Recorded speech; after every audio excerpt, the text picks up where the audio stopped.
ফেটে যায়, বুকটা ফেটে যায়। নিষিদ্ধ ফ্যাসিবাদী দল আওয়ামী লীগের মানিকগঞ্জ ২ আসনের সাবেক সংসদ সদস্য কণ্ঠশিল্পী মমতাজ বেগম ৫ আগস্টের পর থেকে টানা ৩ মাস সিংগাইরে ভাইয়ের বাড়িতেই ছিলেন। এই ৩ মাসে একদিনও তিনি বাড়ি থেকে বের হননি।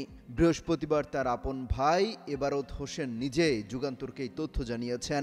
তার তৃতীয় স্বামী ডাক্তার এস.এম. মঈন হাসান এই সম্পর্কে বিস্তারিত জানিয়েছেন।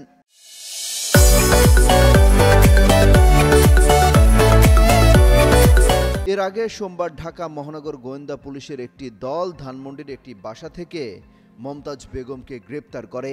তিনি এখন ৪ দিনের পুলিশি রিমান্ডে আছেন।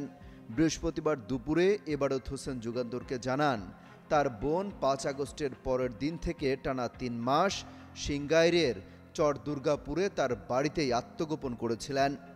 তিনি বলেন, আমার স্ত্রী সন্তান ছাড়া পাশের বাড়ির কেউই জানতে পারেনি আপার আত্মগোপনে থাকার তথ্য। এ সময় তিনি দলের নেতাকর্মী সহ সব শুভাকাঙ্ক্ষীর সঙ্গে মোবাইলে যোগাযোগ বন্ধ করে দেন। কেউ প্রয়োজন হলে তার মাধ্যমে যোগাযোগ করতেন বলে জানান।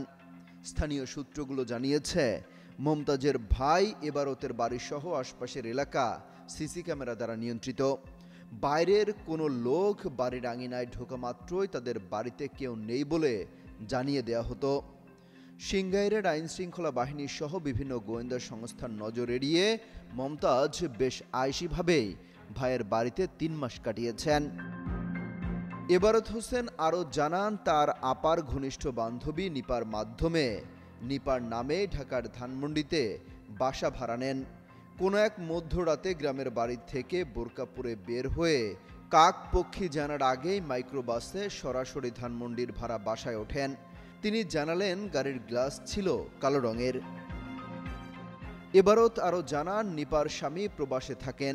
মমতাজ আপার সব ধরনের দেখভাল নিপা আপাই করতেন, আর টাকার যোগান দিয়ে আসতেন মমতাজের পিএস জুয়েল।